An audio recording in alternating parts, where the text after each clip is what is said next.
ಇದು ಸರ್ಕಾರ ರಕ್ಷತಿ ಕೇಂದ್ರದ ಕಾರ್ಯಕ್ರಮ. ನಾನು ಸರ್ಕಾರ ರಕ್ಷತಿ ಕೇಂದ್ರದ ಅಧ್ಯಕ್ಷನಾಗಿ ಯೋಗ ನರಸಿಂಹ ಮಾತನಾಡ್ತಾ ಇದ್ದೇನೆ. ಸರ್ಕಾರ ರಕ್ಷತಿ ಕೇಂದ್ರ 3 ಸಿದ್ಧಾಂತಗಳಲ್ಲಿ ಬದ್ಧವಾಗಿದೆ. ಒಂದನೆಯದು ಅಹಿಂಸೆ, ವಾಸ್ತವಿಕ ಮತ್ತು ಜವಾಬ್ದಾರಿಯುತವಾಗಿದೆ. ಇವತ್ತಿನ ದಿವಸ ಭಾರತ ಮತ್ತು ಪಾಕ್ ನಡುವೆ ಏನು ಯುದ್ಧ ನಡೀತಾ ಇದೆ, ಸದ್ಯಕ್ಕೆ ಕದನ ವಿರಾಮವನ್ನು ಘೋಷಿಸಿದ್ದಾರೆ.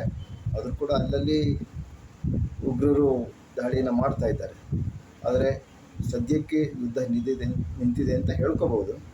ಆದರೆ ಇದು ಶಾಶ್ವತ ಪರಿಹಾರವನ್ನು ನಾವು ಕಂಡುಕೋಬೇಕಾಗಿದೆ. ಸರ್ಕಾರ ರಕ್ಷಿತ ಕೇಂದ್ರ ಮೊದಲಿಂದಲೂ ಕೂಡ ಕೋಮು ಸೌಹಾರ್ದಕ್ಕೆ ಬಹಳ ಆದ್ಯತೆಯನ್ನು ಕೊಟ್ಟಿದೆ. ಹಾಗಾಗಿ ಭಾರತದಲ್ಲಿ ಎಲ್ಲೆಲ್ಲಿ ಕೋಮು ಘರ್ಷಣೆಗಳಾಗ್ತಿರ್ತಕ್ಕಂಥ ಸೂಕ್ಷ್ಮ ಪ್ರದೇಶಗಳಲ್ಲಿ ಶಾಂತಿ ಸಮಿತಿಯನ್ನು ನೇಮಕ ಮಾಡಬೇಕು ಅಂತ ಹೇಳಿ ಸರ್ಕಾರವನ್ನು ಒತ್ತಾಯಿಸಿದ್ದೇವೆ. ಆ ಮೂಲಕ ಆ ಪ್ರದೇಶಕ್ಕೆ ಮಾತ್ರ ಒಂದು ಏನಾದರೂ ಕೋಮು ಘರ್ಷಣೆ ಆದರೆ ಅಲ್ಲಿಯೇ ಇರ್ತಕ್ಕಂಥ ಬೇರೆ ಬೇರೆ ಧರ್ಮಗಳ ಹಿರಿಯರು ಒಂದು ಶಾಂತಿ ಸಮಿತಿಯಲ್ಲಿ ಇದ್ದು ಅವರಿಗೆ ಸರ್ಕಾರ ಎಲ್ಲ ಸರ್ಕಾರ ಸೌಲಭ್ಯಗಳನ್ನು ಕೊಡುವುದರ ಮೂಲಕ ಅವರು ಆ ತಮ್ಮ ಊರಿನಲ್ಲಿ ಏನು ಘರ್ಷಣೆಗಳಾಗಬಹುದು ಅನ್ನೋದು ಗೊತ್ತಾದ ತಕ್ಷಣ ಅದು ಹೋಗಿ ಅದನ್ನು ಆಗದಿದ್ದ ಹಾಗೆ ತಡೆದು ಅಲ್ಲಿಯೇ ಅದನ್ನು ಒಂದು ಕೊನೆಗೊಳಿಸುವಂಥ ಪ್ರಯತ್ನವನ್ನು ಮಾಡುವುದಕ್ಕೋಸ್ಕರ ಶಾಂತಿ ಸಮಿತಿಯನ್ನು ಮಾಡಬೇಕು ಅಂಥೇಳಿ ಮೊದಲಿಂದಲೂ ನಾವು ಕೇಳ್ಕೊಂಡಿದ್ದೇವೆ. ಇತ್ತೀಚೆಗೆ ಸುಹಾಸ್ ಶೆಟ್ಟಿಯವರ ಒಂದು ಕೊಲೆಯಾಯಿತು. ಆಗ ಅದರ ಹಿಂದೆ ಮುಸ್ಲಿಮರೊಬ್ಬರ ಕೊಲೆಯಾಯಿತು. ಹೀಗೆ ಕರಾವಳಿ ಪ್ರದೇಶದಲ್ಲಿ ಬಹಳಷ್ಟು ಕೊಲೆಗಳು ಈ ಒಂದು ಧರ್ಮದ ಇದರಲ್ಲಿ ಈ ಹಿಂದೂ ಮುಸಲ್ಮಾನರ ಕೊಲೆಗಳು ಅದು ವೈಯಕ್ತಿಕ ದ್ವೇಷವಾಗಿರ್ಬೋದು ಅಥವಾ ಬೇರೆ ಕಾರಣಗಳಿಂದ ನಡೀತಲೇ ಇರುತ್ತೆ, ಅಥವಾ ಶಿವಮೊಗ್ಗದಲ್ಲಿರ್ಬೋದು. ಇದನ್ನು ತಡೆಯೋದಕ್ಕೋಸ್ಕರ ಅಲ್ಲೇ ಶಾಂತಿ ಸಮಿತಿಯನ್ನು ನೇಮಕ ಮಾಡಿದ್ದು ಕೇಳ್ಕೊಂಡಿದ್ವಿ. ಯಾಕೆಂತಂದರೆ ಈ ಟಿ ವಿ ಚಾನೆಲ್ನವರು ಹೋಗ್ಬಿಟ್ಟು ಅಲ್ಲಿ ನಡೀತಿರ್ತಕ್ಕಂಥ ಘಟನೆಗಳನ್ನು ರೆಕಾರ್ಡ್ ಮಾಡ್ಕೊಂಡ್ಬಂದು ಇಡೀ ಪ್ರಪಂಚಕ್ಕೆ ತೋರಿಸಿ ಜನರನ್ನು ಉದ್ರೇಕಗೊಳಿಸ್ತಾ ಇದ್ದಾರೆ. ಈ ಟಿ ವಿಯನ್ನು ಕೂಡ ನಿಯಂತ್ರಣವನ್ನು ಮಾಡಿ ಅವರಿಗೆ ಯಾವುದನ್ನು ಎಷ್ಟು ತೋರಿಸ್ಬೇಕು ಅಂತಕ್ಕಂಥ ಒಂದು ಪ್ರಜ್ಞೆ ಕೂಡ ಇಲ್ಲ. ಕೊಲೆಯಾದವನನ್ನು ತೋರಿಸ್ತಾರೆ, ಅವನ ನರಳಾಟವನ್ನು ತೋರಿಸ್ತಾರೆ, ಆ ಕೊಲೆಗೆ ನಡೆದಂಥ ಆಯುಧಗಳನ್ನು ತೋರಿಸ್ತಾರೆ. ಈ ಮೂಲಕ ಇದನ್ನು ವಿಶ್ವದಾದ್ಯಂತ ಹರಡಿಬಿಡ್ತಾರೆ. ಈ ಮಟ್ಟದಲ್ಲಿ ಇವತ್ತು ನಮಗೆ ಟಿ ವಿಯಿಂದ ಆಗ್ತಿರ್ತಕ್ಕಂಥ ಉಪಕಾರ. ಇದನ್ನು ಟಿ ವಿಯ ಒಂದು ಚಾನೆಲ್ಗಳನ್ನು ನಿಯಂತ್ರಣ ಮಾಡಬೇಕು. ಮತ್ತು ಎಲ್ಲೂ ಕೋಮು ಘರ್ಷಣೆಗಳು ಕೂಡ ಅದು ಹರಡದಿದ್ದಾಗ ಬಹಳಷ್ಟು ಈ ಶಾಂತಿ ಸಮಿತಿಗಳನ್ನು ಮಾಡೋದ್ರ ಮೂಲಕ ನಿಯಂತ್ರಣವನ್ನು ಮಾಡಬೇಕು ಅನ್ನೋದು ಸರ್ಕಾರ ರಕ್ಷಿತ ಕೇಂದ್ರದ ಉದ್ದೇಶ. ಅದನ್ನು ನಾವು ಮೊದಲಿಂದಲೂ ಕೂಡ ಹೇಳ್ಕೊಂಡ್ಬರ್ತಿದ್ದೇವೆ. ಮತ್ತು ದೇಶದ ಪ್ರತಿಯೊಬ್ಬ ಕೋಮುದವರನ್ನು ಕೂಡ ಸಮಾನವಾಗಿ ಪರಿಗಣಿಸ್ತಕ್ಕಂಥದ್ದು ಸರ್ಕಾರ ರಕ್ಷಿತ ಕೇಂದ್ರದ ಒಂದು ದೊಡ್ಡತನ ಅಂತ ನಾವು ಹೆಮ್ಮೆಯಿಂದ ಹೇಳ್ಕೊತಾ ಇದ್ದೇವೆ. ಏನು 144 ಕೋಟಿ ಪ್ಲಸ್ ಏನು ಜನಸಂಖ್ಯೆ ಇದ್ದಾರೆ, ಅವರು ಯಾವುದೇ ಕೋಮಿನವ್ರಿಗೆ ಸಂಬಂಧಪಟ್ಟಿವರು ಆಗಿರ್ಬೋದು, ಅವರನ್ನು ಸಮಾನವಾಗಿ ಪರಿಗಣಿಸ್ತಕ್ಕಂಥ ಒಂದು ಭಾವನೆ ನಮ್ಮಲ್ಲಿದೆ. ಹಾಗಾಗಿ ಇವತ್ತು ಏನು ಭಾರತ ಮತ್ತು ಪಾಕ್ ಯುದ್ಧ ನಡೆದು ಸದ್ಯಕ್ಕೆ ನಿಂತಿದೆ, ಇದು ಸ್ವಾತಂತ್ರ್ಯ ಬಂದ ದಿನದಿಂದ ಅಥವಾ ಭಾರತ ಮತ್ತು ಪಾಕಿಸ್ತಾನ ಬೇರೆಯಾದ ದಿನದಿಂದ ಇವತ್ತಿನವರೆಗೂ ಕೂಡ ಈ 75 ವರ್ಷಗಳಲ್ಲಿ 2-3 ಯುದ್ಧಗಳಾಯಿತು. ಮತ್ತು ಮಧ್ಯೆ ಗಡಿಗಳಲ್ಲಿ ಹೋರಾಟಗಳು, ಹೊಡೆದಾಟಗಳು, ಈ ಮುಂದಿನ ಕಾಲಗಳ ಈ ಉಗ್ರಗಾಮಿಗಳ ಏನಿದೆ ಕಾಶ್ಮೀರಕ್ಕೋಸ್ಕರ ನಡೀತಿರ್ತಕ್ಕಂಥ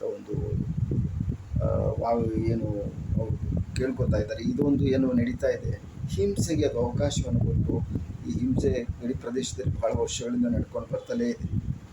ಇದಕ್ಕೆ ಶಾಶ್ವತ ಪರಿಹಾರವನ್ನು ಕಂಡುಕೊಳ್ಳುವಂಥ ಪ್ರಯತ್ನವನ್ನು ಮಾಡಬೇಕಾಗಿದೆ. ಈಗಿನ ಯುದ್ಧದಲ್ಲಿ ಉಗ್ರಗಾಮಿಗಳ ತಂಗುದಾಣಗಳನ್ನೆಲ್ಲ ನಮ್ಮ ಆರ್ಮಿನವರು ಸೈನಿಕರು ಅದನ್ನು ನಾಶ ಮಾಡಿದ್ದಾರೆ.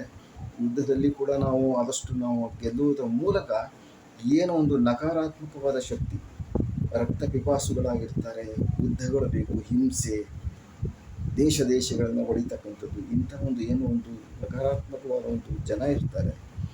ಆ ಗುಂಪಿನ ಜನರನ್ನು ಸದ್ಯಕ್ಕೆ ಸದಬಡಿದು ರೀತಿಯಲ್ಲಿ ನಾವು ಯಶಸ್ವಿಯಾಗಿದ್ದೇವೆ. ಇನ್ನು ಪ್ರತಿ ದೇಶದಲ್ಲೂ ನಕಾರಾತ್ಮಕ ಮತ್ತು ಸಕಾರಾತ್ಮಕವಾದಂಥ ಜನಗಳಿರ್ತಾರೆ.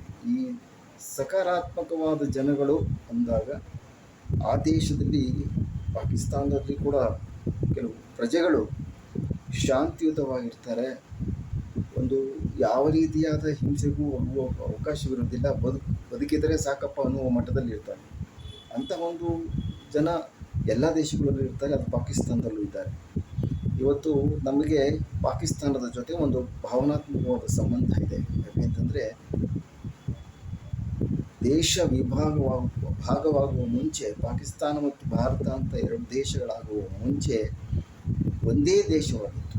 ಅವರು ನಾವು ಒಂದೇ ದೇಶವಾಗಿ ಎಷ್ಟು ನೂರಾರು ವರ್ಷಗಳ ಕಾಲ ಒಟ್ಟಿಗೆ ಇದ್ದಂಥವ್ರು. ಹಾಗಾಗಿ ಒಂದು ಭಾವನಾತ್ಮಕವಾದ ಸಂಬಂಧ ಇದೆ. ಈ ಒಂದು ಸಕಾರಾತ್ಮಕವಾದಂಥ ಜನಗಳನ್ನು ಏನು ಅವರು ಬಹಳಷ್ಟು ತೊಂದರೆಯಲ್ಲಿದ್ದಾರೆ. ಬೇರೆ ಬೇರೆ ಈ ಉಗ್ರಗಾಮಿಗಳು, ಈ ಯುದ್ಧ, ಈ ನಕಾರಾತ್ಮಕ ಶಕ್ತಿಗಳಿಂದಾಗಿ ಅಲ್ಲಿ ಜನ, ಸಕಾರಾತ್ಮಕವಾಗಿರ್ತಕ್ಕಂಥ ಜನ ಬದುಕಿದ್ದರೆ ಸಾಕಪ್ಪ ಅನ್ನೋ ಮಟ್ಟದಲ್ಲಿದ್ದಾರೆ.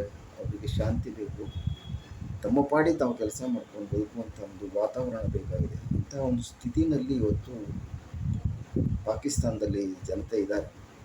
ಅವರನ್ನು ಆ ಮಟ್ಟದಿಂದ ಎತ್ತರಿಸುವಂಥ ಒಂದು ನೈತಿಕ ಜವಾಬ್ದಾರಿಯನ್ನು ಕೂಡ ನಾವು ಭಾರತದವರು ತಗೋಬೇಕಾಗಿದೆ.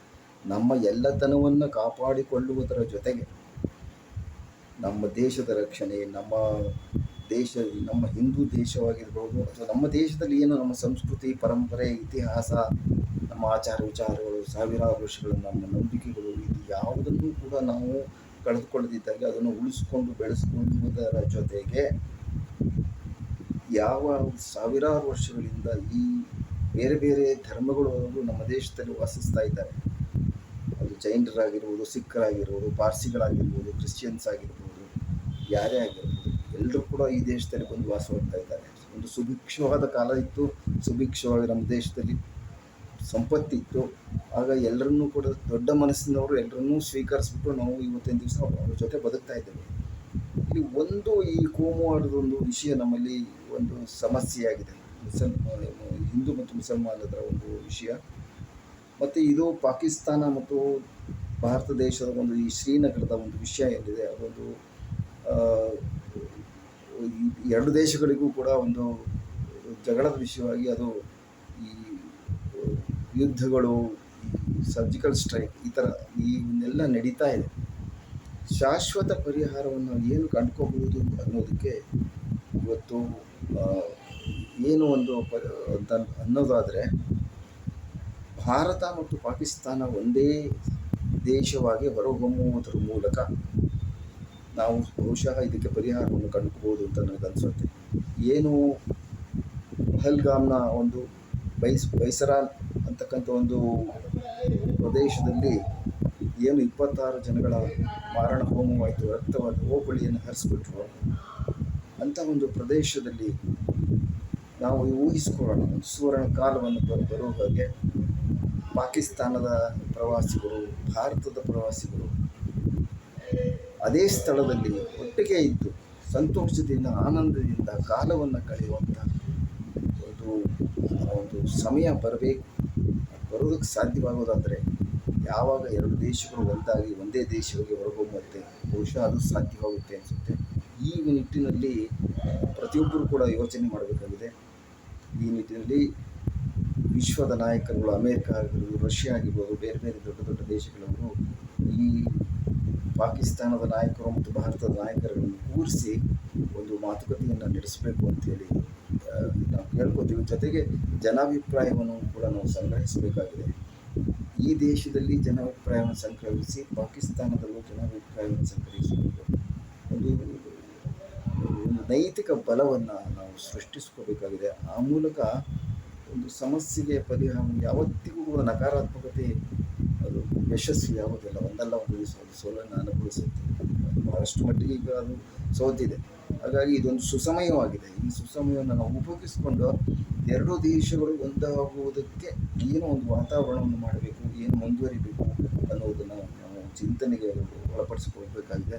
ಚಿಂತನೆಯನ್ನು ಮಾಡೋದ್ರ ಮೂಲಕ ಶಾಶ್ವತ ಪರಿಹಾರ ಅನ್ನುವಂತಹದ್ದನ್ನು ಮಾಡಬಹುದು ಅನ್ನೋದು ಸರ್ಕಾರ ರಕ್ಷಿತ ಕೇಂದ್ರದ ಚಿಂತನೆಯಾಗಿದೆ. ಆಶಾದಾಯಕವಾಗಿ ನಾವು ಅದನ್ನು ಯೋಚಿಸ್ತಾ ಇದ್ದೇವೆ. ಈ ಒಂದು ನಿಟ್ಟಿನಲ್ಲಿ ಜನ ತಮ್ಮ ಅಭಿಪ್ರಾಯಗಳನ್ನು ನಮ್ಮ ಕೇಂದ್ರಕ್ಕೆ ಕಳಿಸುವುದರ ಮೂಲಕ ತಮ್ಮ ಒಂದು ಏನು ಹೇಳ್ತೀರಾ ಅನ್ನೋದನ್ನು ಹೇಳುವುದ್ರ ಮೂಲಕ ಈ ಒಂದು ಪ್ರಯತ್ನಕ್ಕೆ ತಾವು ಕೂಡ ಕೈ ಜೋಡಿಸ್ಬೇಕು ಅಂತ ಹೇಳಿ ಕೇಳ್ಕೊಳ್ತಾ ಈ ಎರಡು ಮಾತುಗಳನ್ನು ಮುಗಿಸ್ತೇನೆ. ನಮಸ್ಕಾರ.